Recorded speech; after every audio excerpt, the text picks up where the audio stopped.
Hello student, welcome to all of you in class 11 chemistry video. इस video में हम लोग क्लास 11 के गैसियस स्टेट या स्टेट ऑफ मैटर चैप्टर हमने स्टार्ट किया था, उसमें हम लोग आगे मूव करेंगे। पिछले वीडियो में हमने आपको पढ़ाया होगा मैटर के बारे में और कौन कौन से गैस के मेजरेबल प्रॉपर्टी है, उन सब की बात बताई है। आज हम लोग आगे कंटिन्यू करेंगे गैस लॉ के बारे में। तो गैस लॉ क्या होता है, सबसे पहले उसको जान लें। तो गैस लॉ की अगर बात करें तो गैस लॉ प्रेशर, टेम्परेचर और वॉल्यूम, ये तीनों के रिलेशन पे जो लॉ बेस्ड होता है, इसमें से कोई ना कोई एक टर्म क्या होगा, कांस्टेंट होगा। तो किसी एक को कांस्टेंट रखते हुए जब हम जो लॉ पढ़ रहे हैं तो वो सब गैसियस लॉ के अंदर आते हैं। अभी जो गैसियस लॉ हमें पढ़ना है यहाँ पे वो हमारा होगा बॉयल्स लॉ। उसके बाद सेकेंड लॉ हम लोग पढ़ेंगे चार्ल्स लॉ। फिर थर्ड लॉ हम लोग पढ़ेंगे आगे जाके गैलुसैक लॉ।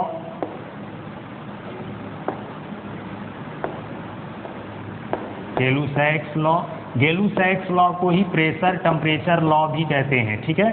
फिर उसके बाद हम लोग डिस्कस करेंगे अवोगाद्रो लॉ।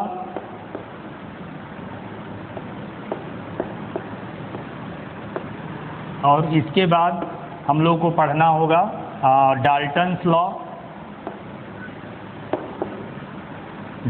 लॉ के बाद Graham's law of diffusion.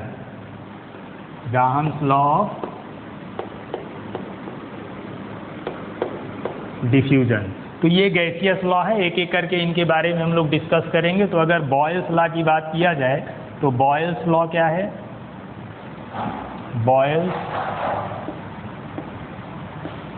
Law, देखिए बॉयल्स लॉ जो कहता है उसमें ये बताया गया है कि volume is at constant temperature, volume is of fixed amount of gas is inversely proportional to pressure, ठीक है। तो volume of fixed amount of gas is inversely proportional to pressure. Fixed amount of gas का जो volume होता है, यानी amount का मतलब मास क्या होगा, कांस्टेंट होगा, ठीक। मास फिक्स्ड है और क्या फिक्स्ड है, टेम्परेचर कांस्टेंट है, ठीक। तो इस तरह कांस्टेंट टेम्परेचर और कांस्टेंट मास पे वॉल्यूम गैस का होता है वो इन्वर्सली प्रोपोर्शनल टू प्रेशर होता है, जिसको हम लोग बॉयल्स लॉ के नाम से जानते हैं, ठीक है। तो इस तरह बॉयल्स ने कहा कि at the fixed amount of for a fixed amount of gas the volume of fixed amount of gas is inversely proportional to the pressure at constant temperature, ठीक। अब यहाँ से प्रोपोर्शनल का साइन हटाएंगे तो ये V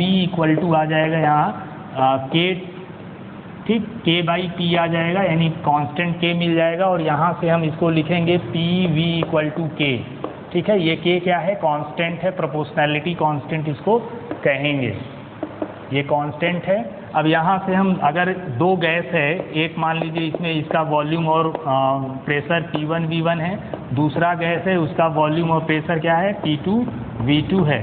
तो अगर इसके लिए हम लिखना चाहेंगे ये बॉयल्स लॉ, तो ये हो जाएगा P1 V1 equal to P2 V2। अब इसी फार्मूला का यूज करके इस पर न्यूमेरिकल हमसे पूछा जाता है, तो वो न्यूमेरिकल हम लोग आगे करेंगे। तो ये इसका फार्मूला हो गया, ये फर्स्ट गैस का प्रेशर हो गया, ये फर्स्ट गैस का वॉल्यूम हो गया, और ये सेकेंड गैस का प्रेशर है और सेकेंड गैस का वॉल्यूम है।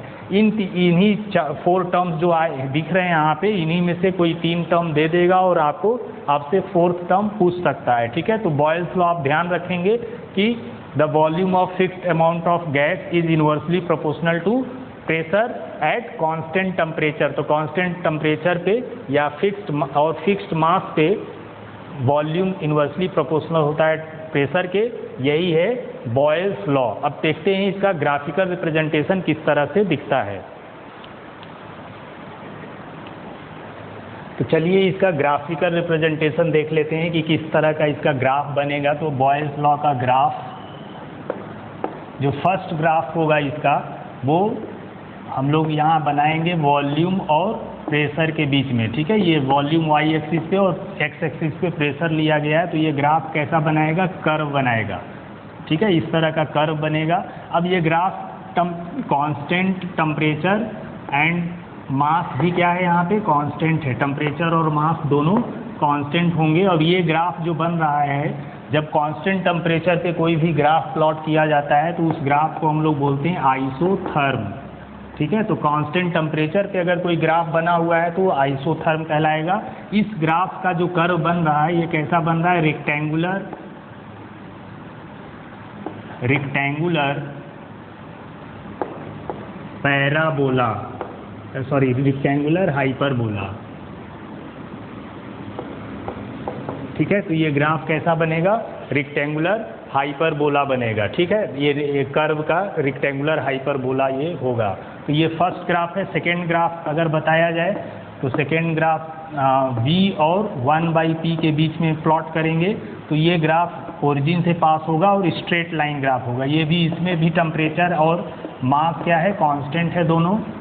ठीक, टेम्परेचर और मास यहाँ कांस्टेंट रहेगा। तो ये ग्राफ कैसा बन रहा है? Straight line and passing through origin. ठीक है, ओरिजिन से पास कर रहा है और स्ट्रेट लाइन ग्राफ बनेगा। उसके बाद थर्ड ग्राफ में हम लोग खींचेंगे यहाँ पी वी ऊपर रखेंगे वाई एक्सिस पे और इस पे ले लेंगे प्रेशर। ठीक, तो ये ग्राफ होगा straight line and parallel to X axis. ठीक, ये भी स्ट्रेट लाइन ग्राफ होगा लेकिन ये पैरेलल टू एक्स एक्सिस होगा। ये कांस्टेंट टेम्परेचर और मास दोनों इसमें भी कांस्टेंट होंगे। ये ग्राफ आइसोथर्म है। ठीक है, लास्ट फोर्थ ग्राफ जो इसका बनता है वो यहाँ पे हम लोग बनाएंगे P और 1/v के बीच में। ठीक है, तो P और 1/v के बीच में अगर ग्राफ प्लॉट करेंगे तो ये ग्राफ भी ओरिजिन से पास होगा और ये स्ट्रेट लाइन होगा। यहाँ पे भी टेम्परेचर और मास दोनों क्या है? कांस्टेंट है। ठीक, तो ये भी स्ट्रेट लाइन होगा और पासिंग थ्रू ओरिजिन होगा। तो इस तरह से ये चार तरह के ग्राफ देखने को मिलते हैं। अब इसी ग्राफ से रिलेटेड हमसे क्वेश्चन भी पूछा जा सकता है। जैसे अगर एक क्वेश्चन हम लोग देख लें ग्राफ से रिलेटेड, जैसे ये ग्राफ प्लॉट किया गया है P और 1/v के बीच में। ठीक है, ये ग्राफ और आप जानते हैं ओरिजिन से पास होगा तो इसका टेम्परेचर मान लीजिए T1 है, इसका टेम्परेचर T2 है और इसका टेम्परेचर T3 है। आपको अरेंज करना है कि इस टेम्परेचर का ऑर्डर क्या होगा। ये फर्स्ट ऑर्डर T1 क्या ऑर्डर आएगा, जैसे T1, T2, T3 कौन ज़्यादा टेम्परेचर होगा? ये फर्स्ट, सेकेंड, T3, T2 या T1। अगर थर्ड वाला लिख लें T2, T3 या T1, तो कौन सा ऑर्डर करेक्ट है? इस तरह के ऑर्डर फाइंड आउट करने के लिए आपसे पूछा जाएगा। तो यहाँ पे ये P और 1/v के बीच में ग्राफ प्लॉट है, इसका मतलब ये बॉयल्स लॉ को फॉलो कर रहा है। ठीक है, यहाँ से P प्रोपोर्शनल टू क्या दिख रहा है? 1/v। ठीक है, P और V 1/v के बीच में ये ग्राफ प्लॉट किया गया है तो P प्रोपोर्शनल टू 1/v। अब ये क्या बता रहा है? ये बॉयल्स लॉ को बता रहा है। अब यहाँ से आप P इक्वल टू क्या लिख सकते हैं? K 1/v। ठीक है, इसको इक्वेशन 1 करके छोड़ दीजिए। अब यहाँ से अगर आप इसी से कंपेयर करेंगे y equal to mx plus c। ठीक, y equal to mx plus c। अब यहाँ से x की जगह पे 1/v है, c यहाँ टर्म नहीं है तो c 0 हो गया। यहाँ m इक्वल टू क्या मिल रहा है? तो m इक्वल टू यहाँ से हम यहाँ नोट कर दे रहे हैं, m इक्वल टू आपको यहाँ से k मिल रहा है।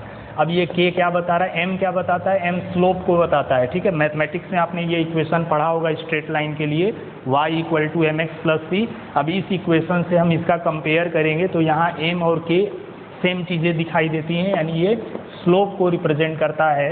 तो अब ये k का रिलेशन हम किसी भी गैसियस टर्म्स जो टेम्परेचर, प्रेशर और वॉल्यूम है उनसे रिलेट कर लेते हैं। तो उससे रिलेट करने के लिए आप ये इक्वेशन आगे जाके पढ़ेंगे, PV equal to nRT। P pressure, V volume, N moles, R gas constant, T is the temperature. अब यहाँ से हम P इक्वल टू क्या लिख सकते हैं? nRT upon 1/v।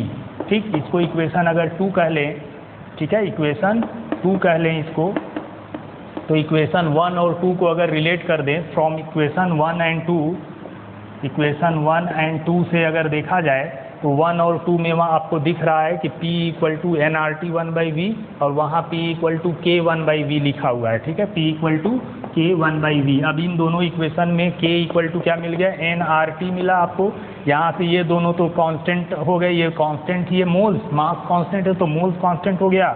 R gas constant है तो उससे कोई मतलब नहीं। अब यहाँ K is proportional to T, यानी के स्लोप को रिप्रेजेंट कर रहा है और स्लोप किस पे डिपेंड कर रहा है, टेम्परेचर पे। तो स्लोप का के का रिलेशन टेम्परेचर से आ गया यहाँ पे। इसका मतलब जिस टेम्परेचर का स्लोप ज़्यादा होगा, जिस टेम्परेचर का स्लोप ज़्यादा होगा वो टेम्परेचर सबसे ज़्यादा होगा, ठीक है। फिर उससे कम वाला और फिर सबसे ज़्यादा स्लोप, स्लोप का मतलब ढाल, सबसे ज़्यादा स्लोप किसके लिए, T1 टेम्परेचर के लिए।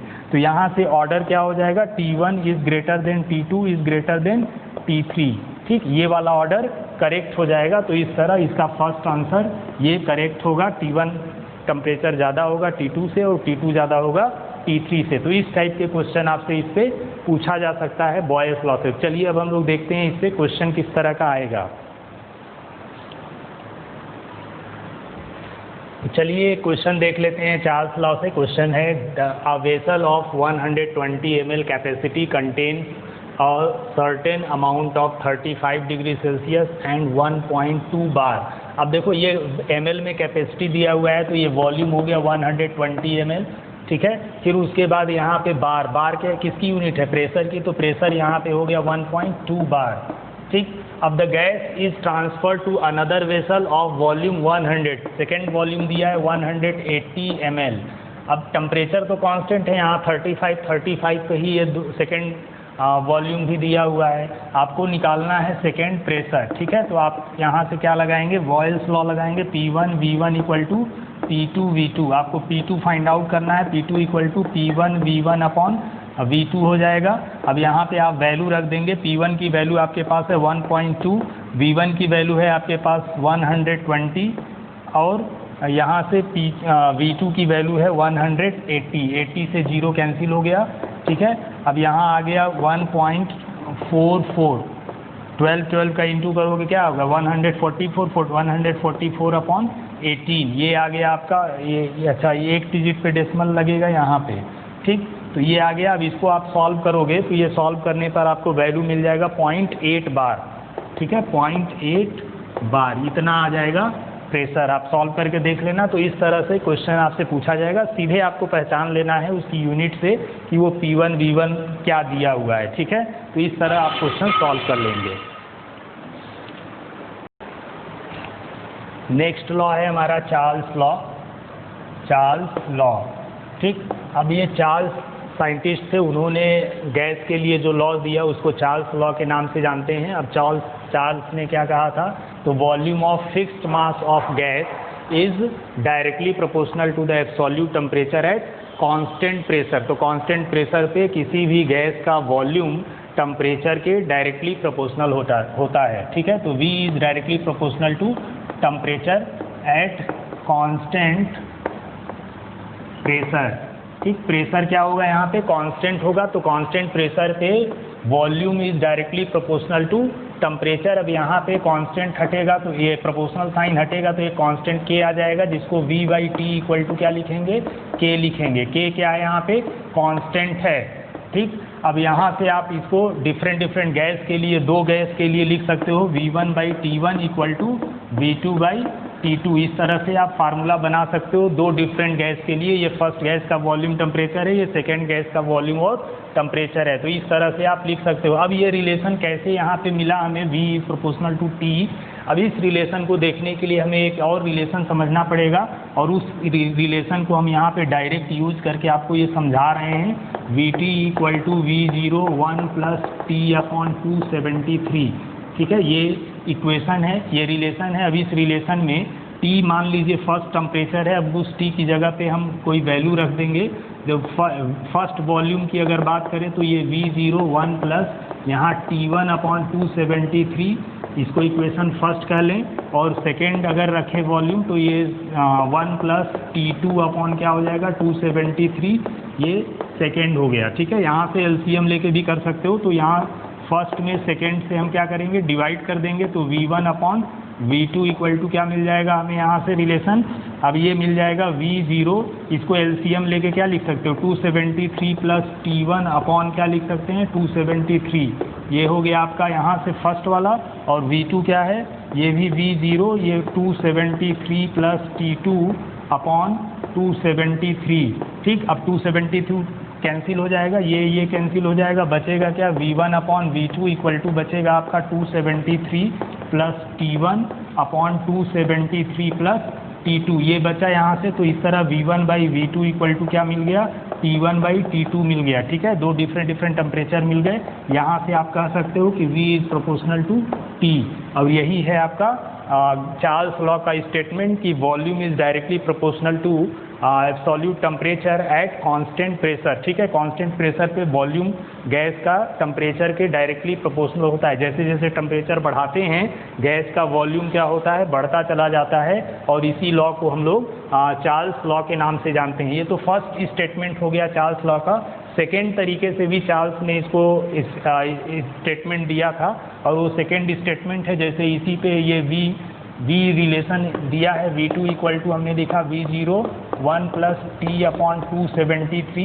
अगर मान लीजिए ये जो टेम्परेचर लिया है हमने -273 अगर टेम्परेचर कर दें तो -273 टेम्परेचर पे क्या हो जाता है, V माइनस 273 इक्वल टू लिखेंगे V01 माइनस यहाँ T की जगह पे 273 अपॉन 273। ठीक है, ये कैंसिल हो जाएगा, और कैंसिल होके V माइनस 273 पे आपको गैस का वॉल्यूम क्या मिल जाएगा, 0 मिल जाएगा। तो ऐसा टेम्परेचर जिसपे गैस का वॉल्यूम 0 हो जाता है उसको हम लोग क्या बोलते हैं, उसको हम लोग जीरो टेम्परेचर या एब्सोल्यूट जीरो के नाम से जानते हैं। तो एब्सोल्यूट जीरो टेम्परेचर क्या होता है, ऐसा टेम्परेचर जिसपे किसी भी गैस का वॉल्यूम क्या हो जाता है, 0 हो जाता है। और वो टेम्परेचर कितना है, -273 केल्विन टेम्परेचर या -273 डिग्री सेल्सियस टेम्परेचर को क्या माना जाता है, एब्सोल्यूट जीरो टेम्परेचर माना जाता है। यानी इस टेम्परेचर पे किसी भी गैस का वॉल्यूम 0 हो जाता है, और ये टेम्परेचर कभी भी हम अचीव नहीं कर पाते हैं। यानी ऐसा कोई गैस नहीं है जिसका वॉल्यूम एकदम 0 हो, तो फिर गैस किस बात का, कुछ ना कुछ तो वॉल्यूम होगा ही।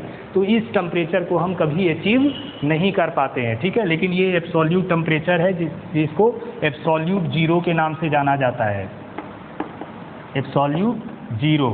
तो आप कह सकते हो कि यहाँ से सेकेंड मेथड यानी सेकेंड स्टेटमेंट बन सकता है चार्ल्स लॉ का कि the temperature at which the volume of gases is 0 is called absolute temperature, and this temperature is measure by the special scale, and which scale is known as absolute scale.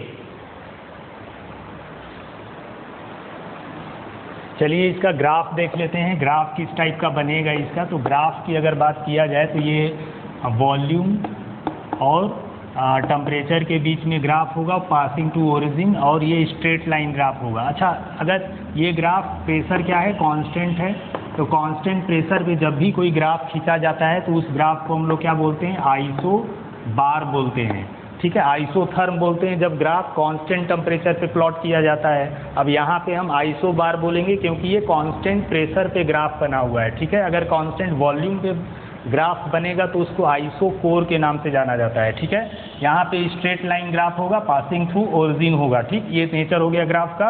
अब हम लोग देखते हैं इस type के graph से related question किस type के बनेंगे इसमें। तो यहाँ पे एक क्वेश्चन देख लेते हैं। ये क्वेश्चन है, यहाँ पे ये वॉल्यूम और टेम्परेचर के बीच में डिफरेंट प्रेशर दिए गए हैं।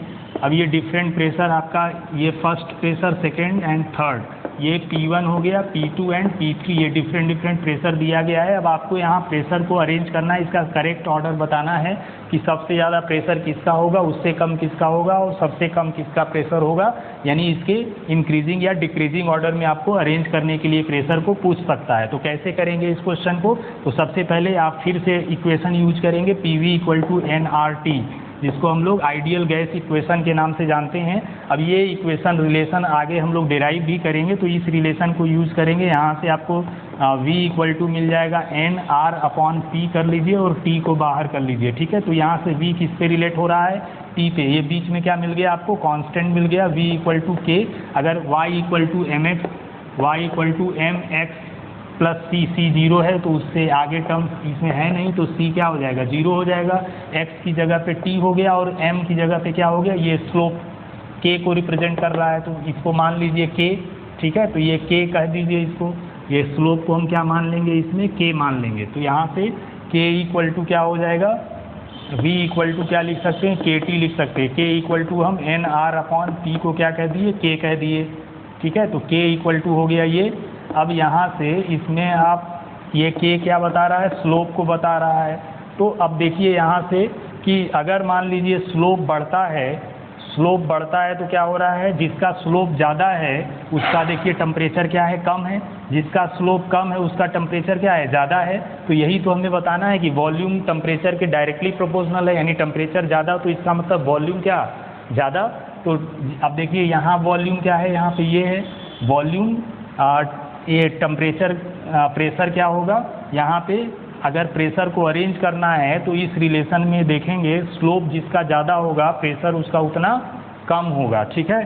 तो सॉरी टेम्परेचर उसका उतना कम होगा। तो इस तरह अरेंज कैसे करेंगे आप, यहाँ से V प्रोपोर्शनल टू T मिल रहा है तो V प्रोपोर्शनल टू T तो K पे रिलेट कर रहा है और K पे रिलेट कर रहा है, तो यहाँ पे प्रेशर सबसे कम किसका होगा, इसका ऑर्डर करेक्ट ऑर्डर क्या होगा, सबसे ज़्यादा प्रेशर P3 का होगा, ठीक है। P3 का प्रेशर सबसे ज़्यादा होगा, फिर उसके बाद प्रेशर किसका हो जाएगा, उसके बाद P2 का हो जाएगा और सबसे कम प्रेशर किसका होगा, P1 का प्रेशर सबसे कम देखने को मिलेगा, ठीक है। P3 सबसे ज़्यादा, P1 P2 उससे कम और P1 सबसे कम प्रेशर होगा। तो ये इस तरह के ग्राफिकल क्वेश्चन आपसे पूछे जाएंगे इससे। चलिए इस पे एक क्वेश्चन ले लेते हैं चार्ल्स लॉ से related. A sample of helium has a volume of 500 cubic centimetre. तो वॉल्यूम क्या दिया है V1, 500 क्यूबिक सेंटीमीटर दिया है। एट टेम्परेचर 270, T1 क्या है 373 केल्विन टेम्परेचर दिया है। Calculate the temperature at which the volume will becomes 260। तो नेक्स्ट वॉल्यूम क्या हो जा रहा है 260 cubic centimetre. Assume that pressure is constant. Pressure क्या है, कांस्टेंट है, ठीक है। तो प्रेशर कांस्टेंट पे आपको क्या निकालना है, सेकेंड टेम्परेचर फाइंड आउट करना है। तो रिलेशन क्या हो गया, V1 by T1 equal to V2 by T2। ये चार्ल्स लॉ का फार्मूला लगा देंगे। हमें यहाँ निकालना क्या है, T2 निकालना है। तो T2 इक्वल टू क्या हो जाएगा, V2 into T1 upon V1, ठीक है। V2 की वैल्यू क्या है हमारे पास 260 है और T1 की वैल्यू है 373 और V1 की वैल्यू क्या है हमारे पास 500 है। अब इसको सॉल्व कर लेंगे तो ये 0 से 0 कटा और उसके बाद आप काटेंगे तो ये 196.19 केल्विन टेम्परेचर T2 आ जाएगा। तो इस तरह क्वेश्चन आपको मिलेंगे, डायरेक्ट इजीली क्वेश्चन होंगे, ज़्यादा टफ दिखेंगे नहीं। तो इस तरह आप अगर यूनिट को अच्छे से पहचान रहे होंगे तो आप इस तरह कर सकते हैं उसको। चलिए अब ये जान लेते हैं कि एब्सोल्यूट जीरो टेम्परेचर क्या होता है और एब्सोल्यूट स्केल क्या होता है। अभी चार्ल्स लॉ में हमने देखा उसको। तो absolute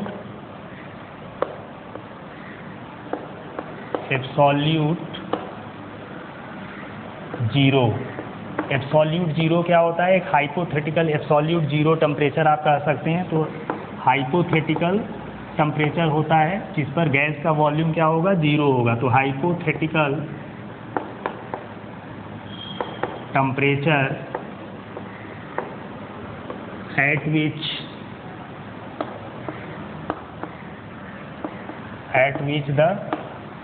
at which all the gases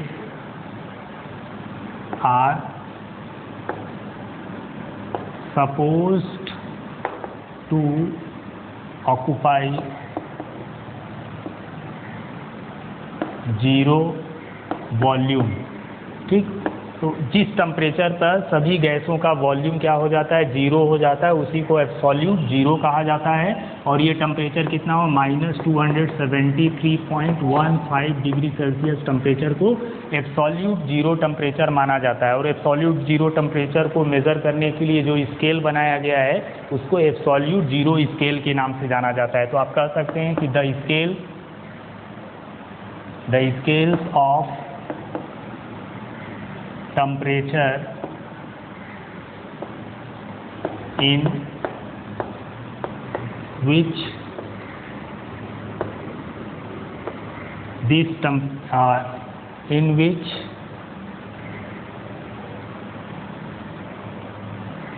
this temperature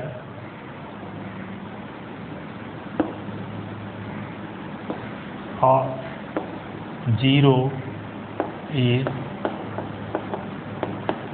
taken is called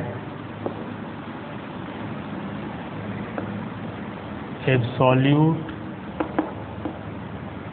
scale of temperature। ठीक है, तो scale of temperature in which this temperature of zero is taken, यानी जीरो टेम्परेचर को लिया, जिस स्केल पे ये टेम्परेचर मेज़र होता है उसको हम लोग एब्सोल्यूट जीरो टेम्परेचर या एब्सोल्यूट स्केल के नाम से जानते हैं। ठीक है, तो ये एब्सोल्यूट स्केल अगर पूछता है तो आप बताएंगे कि ऐसा स्केल जिससे हम लोग -273.15 डिग्री सेल्सियस टेम्परेचर को मेज़र कर सकते हैं, उसको एब्सोल्यूट स्केल कहेंगे।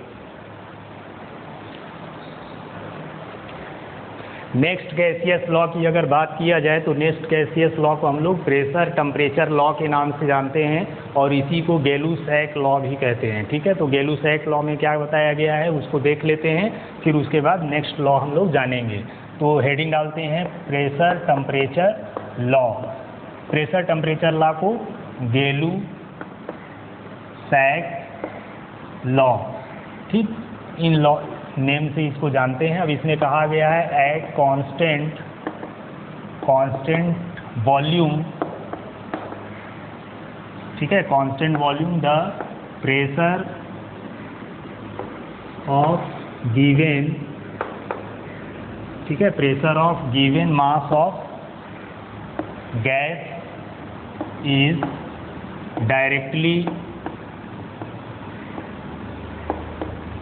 proportional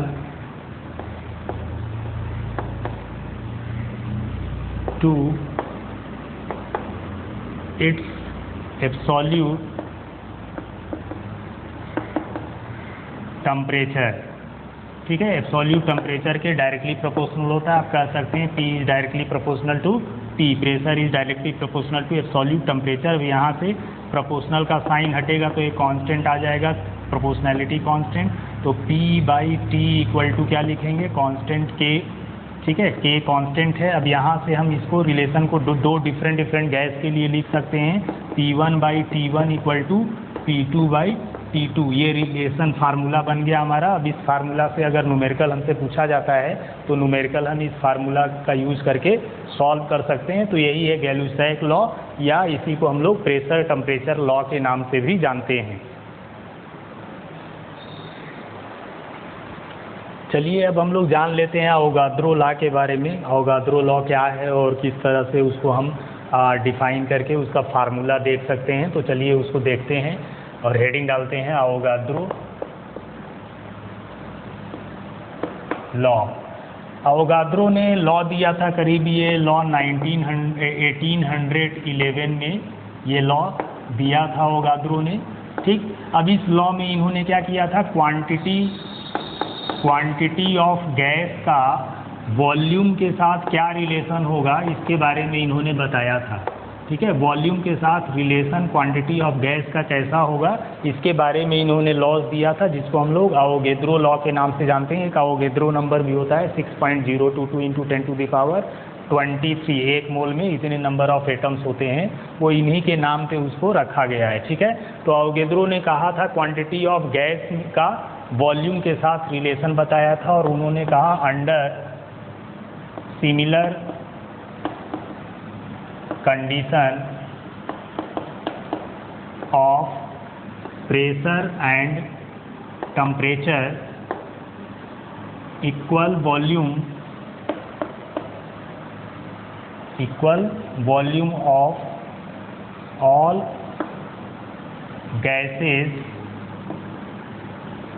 contain equal number of molecules of gas। ठीक, इक्वल नंबर ऑफ मॉलिक्यूल होता है। तो इस तरह यहाँ V is proportional to N, N is the number of moles या नंबर ऑफ मॉलिक्यूल कह लीजिए। तो volume is directly proportional to number of molecules. तो यहाँ से V equal to constant K आ जाएगा, प्रोपोर्शनैलिटी कांस्टेंट है, और ये प्रोपोर्शनैलिटी कांस्टेंट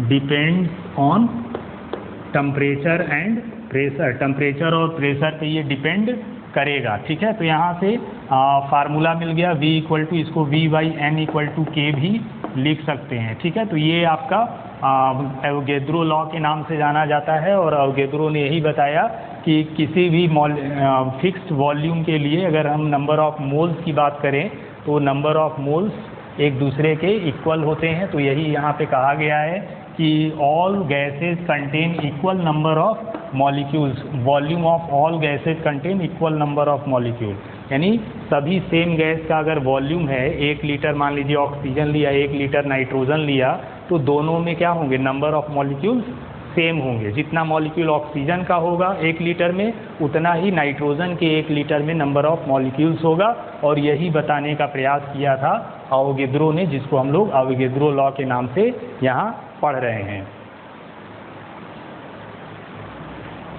चलिए अब हम लोग जनरल गैस इक्वेशन के बारे में जान लेते हैं। और ये जनरल गैस इक्वेशन बनता कैसे है, तो चार्ल्स लॉ, बॉयल्स लॉ और अवोगैड्रो लॉ, ये तीनों लॉ को जब हम कंबाइन कर देते हैं तो ये गैस इक्वेशन का फार्मूला बन जाता है, जिसको हम लोग जनरल गैस इक्वेशन के नाम से जानते हैं। तो चलिए उसको डिराइव कर लेते हैं कि क्या होता है ये general gas equation. General gas equation, अब जनरल गैस इक्वेशन में आपने अभी अभी पढ़ा है बॉयल्स लॉ, ठीक है, तो इसमें बॉयल्स लॉ का यूज़ होगा। बॉयल्स लॉ में क्या पढ़ा था आपने, ये पढ़ा है V प्रोपोर्शनल टू 1/P, ये कांस्टेंट मास और कांस्टेंट टेम्परेचर पे ये मिला था आपको, इसको फर्स्ट इक्वेशन फर्स्ट कह देते हैं। और सेकेंड आपने चार्ल्स लॉ के बारे में पढ़ा है, तो चार्ल्स लॉ के अकॉर्डिंग क्या है यहाँ पे, V प्रोपोर्शनल टू T, ठीक है, ये भी कांस्टेंट मास और टेम्परेचर पे, कांस्टेंट प्रेशर पे ये चार्ल्स लॉ आपने डिफाइन किया हुआ है। उसके बाद अवोगाद्रो लॉ, अवोगाद्रो लॉ में आपने पढ़ा है कि यहाँ V प्रोपोर्शनल टू N, ठीक है, इसको इक्वेशन 3 कर लेते हैं। कंबाइनिंग इक्वेशन 1, 2 एंड 3, तीनों इक्वेशन को हम कंबाइन कर देते हैं। तो कंबाइन करने पर तीनों में V दिख रहा है, तो V प्रोपोर्शनल टू क्या हो गया, NT/P, ठीक, यहाँ से ये आ गया। अब V इक्वल टू लिख सकते हैं KNT/P, ठीक। अब यहाँ K तो नहीं रहेगा कांस्टेंट, यहाँ स्पेशल दूसरा कांस्टेंट आ जाएगा जिसको हम लोग R के नाम से जानेंगे, ठीक है। R को हम लोग आगे चल के गैस कांस्टेंट अभी कहेंगे। तो यहाँ PV इक्वल टू क्या लिखेंगे, nRT, ये रिलेशन मिल गया। अब इसी रिलेशन को हम लोग जनरल, इसी को जनरल गैस इक्वेशन के नाम से जानते हैं, या इसी को आइडियल गैस इक्वेशन भी कहते हैं, ठीक है। आइडियल, यही आइडियल गैस इक्वेशन के नाम से ही जाना जाएगा, आइडियल गैस इक्वेशन, ठीक। अब यहाँ पे P क्या है, P प्रेशर को रिप्रेजेंट कर रहा है, ये प्रेशर बता रहा है, V वॉल्यूम को बता रहा है, N जो है वो मोल्स को बता रहा है, number of moles, R gas constant है, यूनिवर्सल गैस कांस्टेंट बोलते हैं इसको, कांस्टेंट। अब इसकी वैल्यू अभी डिफरेंट जगह पे कैसे लिखी जाएगी ये भी हम लोग देखेंगे। अभी टेम्परेचर है यहाँ T, ठीक। तो ये रिलेशन निकला जिसको हम लोग जनरल गैस इक्वेशन या आइडियल गैस इक्वेशन के नाम से जानते हैं। और ये गैस इक्वेशन हमें बॉयल्स लॉ, चार्ल्स लॉ और अवोगैड्रो लॉ को कंबाइन करने पर मिलता है। तो चलिए अब देख लेते हैं, अभी हमने आइडियल गैस इक्वेशन के बारे में जाना, अब हम लोग देख लेते हैं कि गैस इक्वेशन क्या होता है, क्योंकि डायरेक्ट कभी कभी गैस इक्वेशन से रिलेटेड क्वेश्चन पूछता है, तो हमें गैस इक्वेशन के बारे में भी पता होना चाहिए। गैस इक्वेशन कुछ नहीं, अभी आइडियल गैस इक्वेशन से ही गैस इक्वेशन आ जाएगा, या गैस इक्वेशन से ही हम आइडियल गैस इक्वेशन को भी पा सकते हैं। तो गैस इक्वेशन में क्या है, अगर मान लीजिए टेम्परेचर केप्ट T1, अगर टेम्परेचर को हम T1 रख दें एंड प्रेशर को अगर मान लीजिए चेंज कर दें, प्रेशर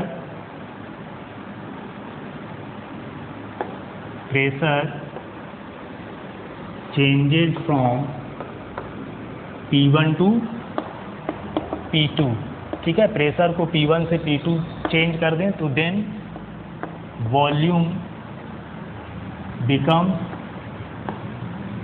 V डैश, तो वॉल्यूम क्या हो जाएगा, V डैश हो जाएगा। तो यहाँ से by Boyle's law Boyle's law से क्या लिख सकते हैं, Boyle's law P1 V1 equal to P2 V2 होता है, तो P1 V1, ठीक है। यहाँ पे प्रेशर टेम्परेचर T1 रखा गया है, कांस्टेंट कर दिया गया है, और प्रेशर चेंजेस फ्रॉम P1 से P2, तो फर्स्ट वॉल्यूम तो V1 हो गया, तब P1 से P2 हो जाएगा प्रेशर, तो इसका वॉल्यूम क्या हो जा रहा है, V डैश। तो यहाँ से V डैश इक्वल टू हम लिख सकते हैं P1 V1 बाई P2, ठीक है। ये फर्स्ट इक्वेशन मिल गया। अब ये तो फर्स्ट स्टेप हो गया। सेकेंड स्टेप में अगर हम मान लीजिए यहाँ पे कर दें P2, प्रेशर को हम P2 कर दें, प्रेशर P2 केप्ट कांस्टेंट, यानी प्रेशर P2 को हम यहाँ कांस्टेंट कर दें, और टेम्परेचर क्या करें, टेम्परेचर चेंजेस फ्रॉम, टेम्परेचर को चेंज कर दें T1 से T2 कर दें, ठीक है। तो जब टेम्परेचर T1 से T2 हो जाएगा तो देन वॉल्यूम, फाइनल वॉल्यूम जो है वो क्या हो जाएगा, will be, final volume will be V dash. तो फाइनल वॉल्यूम यानी सेकेंड वॉल्यूम क्या हो जाएगा, V डैश हो जाएगा। तो यहाँ हम लगा देंगे चार्ल्स लॉ। चार्ल्स लॉ क्या था, V1 by T1 equal to V2 by T2। तो ये चार्ल्स लॉ के अकॉर्डिंग क्या हो जाएगा, यहाँ V1 by T1 equal to V2, V2 की जगह पे क्या है, V dash upon T2। Temperature T1 से T2 हो रहा है, फर्स्ट वॉल्यूम पे टेम्परेचर इसका T1 था, V1 पे टेम्परेचर T1 था, फिर टेम्परेचर चेंज होकर T2 जब हुआ तो वॉल्यूम बदल के क्या हो गया, V डैश। तो यहाँ से V डैश इक्वल टू क्या मिल जाएगा हमें, V डैश इक्वल टू लिख सकते हैं V1 T2 अपॉन T1। ये हमारा सेकेंड रिलेशन मिल गया। कंपेयर कर देंगे, अगर कंपेयर कर देंगे फर्स्ट और comparing equation first and second, first और सेकेंड को अगर आप कंपेयर कर देंगे तो यहाँ से आपको मिल जाएगा P1 V1 upon P2 equal to, वहाँ से मिल जाएगा V1 T2 अपॉन T1, ठीक है। तो अब इस रिलेशन को आप अच्छे से सिंप्लीफाई कर सकते हैं। P1 यहाँ से रह गया और V1 है ही P1 V1 अपॉन, अच्छा यहाँ से थोड़ा अच्छा ये थोड़ा गलत हो रहा है यहाँ पे ना। अच्छा यहाँ पे वॉल्यूम क्या किया गया है, वॉल्यूम, फर्स्ट वॉल्यूम इसका,